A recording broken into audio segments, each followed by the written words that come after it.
अकर हुए वो भी कितने हुए, वो भी $100 ही अकर हुए। So this is the reason, चाहे आप इनकम अप्रोच के जरिए चाहे एक्सपेंडिचर अप्रोच के जरिए ग्रॉस डोमेस्टिक प्रोडक्ट की मेजरमेंट करेंगे तो आपका जो स्टेटिस्टिक है वो सेम निकलेगा।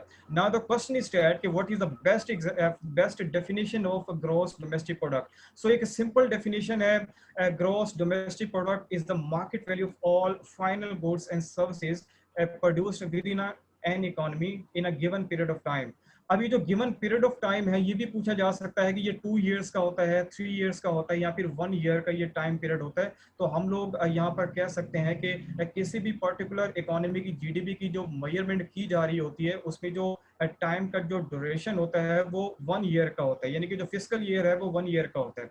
अच्छा, अब मैंने इसको सिंप्लीफाई करने के लिए ये कहा है कि किसी भी इकोनॉमी में दो प्रोडक्ट्स हैं, प्रोडक्ट ए है और प्रोडक्ट बी है।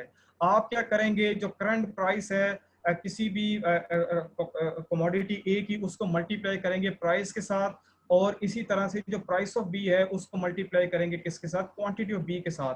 तो आपके पास एक सिंपल एक स्टेटिस्टिक आ जाएगा जिसको जीडीपी का नाम दिया जाएगा। जैसे फॉर एग्जांपल यहाँ पर हम लोग ये कहते हैं कि जो प्राइस ऑफ ए है ये $0.5 है और जो प्राइस ऑफ बी है ये $1 यानी कि $1 है, और जो क्वांटिटी ऑफ ए है वो 4 है और जो क्वांटिटी ऑफ बी है वो कितनी, वो 3 है। ये आपके पास फार्मूला गिवन है, पी ऑफ ए की जगह 0.5 पुट करेंगे, ये 4 पुट करेंगे, पी ऑफ बी की जगह $1 पुट करेंगे और क्वांटिटी ऑफ बी की जगह 3 पुट करेंगे, तो आपके पास जो टोटल जीडीपी का सिंगल एक फिगर आ गया है वो $5 आया।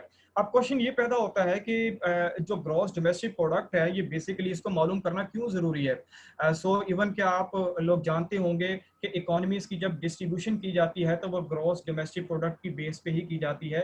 जैसे यूनाइटेड स्टेट की जो ग्रॉस डोमेस्टिक प्रोडक्ट है वो तकरीबन $20 ट्रिलियन है, यानी कि 20,000 अरब डॉलर्स है, जबकि पाकिस्तान की जो करंट जो जीडीपी है वो $265 अरब है। आप देख सकते हैं कि $265 अरब कहाँ पर है और 20,000 अरब कहाँ पर है। तो ये एक सिंपल एक स्टेटिस्टिक मैंने आपके सामने शो किया है।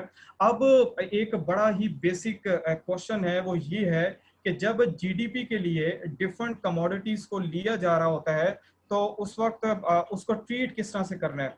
तो उसके ट्रीट के लिए सबसे पहले यूज्ड गुड्स हैं, यूज्ड गुड्स को क्या जीडीपी में शामिल किया जाएगा या फिर शामिल नहीं किया जाएगा। तो आप फौरन से कहेंगे कि यूज्ड गुड्स को जीडीपी में शामिल इसलिए नहीं किया जाएगा क्योंकि अगर फॉर एग्जांपल के आरिफ साहब के पास एक गाड़ी है वो मैंने इनसे परचेज कर ली है, तो इससे क्या हुआ है कि जस्ट ऑनरशिप चेंज हुई है, जस्ट क्या चेंज हुआ है, ऑनरशिप चेंज हुई है।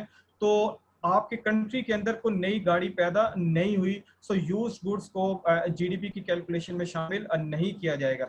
इसी तरह से जो इन्वेंट्रीज हैं उनकी ट्रीटमेंट किस तरह से होगी ये जरा आपने जरा गौर से समझना है, ये बड़ा ही क्रूशियल पॉइंट है। इन्वेंट्रीज बेसिकली क्या होती हैं, किसी भी इकोनॉमी में या फिर किसी भी फैक्ट्री के अंदर जो रेडी टू सेल जो चीजें हैं वो बेसिकली क्या कहलाएगी, वो इन्वेंट्री कहलाएगी। अब ये जो इन्वेंट्रीज हैं इनकी डिफरेंट कंडीशंस हो सकती हैं। जैसे फॉर एग्जांपल कि एक ब्रेड है जो कि स्पॉइल हो गई है, ठीक है। अब ये जो ब्रेड स्पॉइल हो गई है, क्या इस ब्रेड को जीडीपी में शामिल किया जाएगा या फिर नहीं किया जाएगा। क्योंकि ब्रेड स्पॉइल हो गई है, खराब हो गई है, सो ना ये सेल हुई है ना ही परचेज हुई है। सो सेल नहीं हुई तो कोई इनकम जनरेट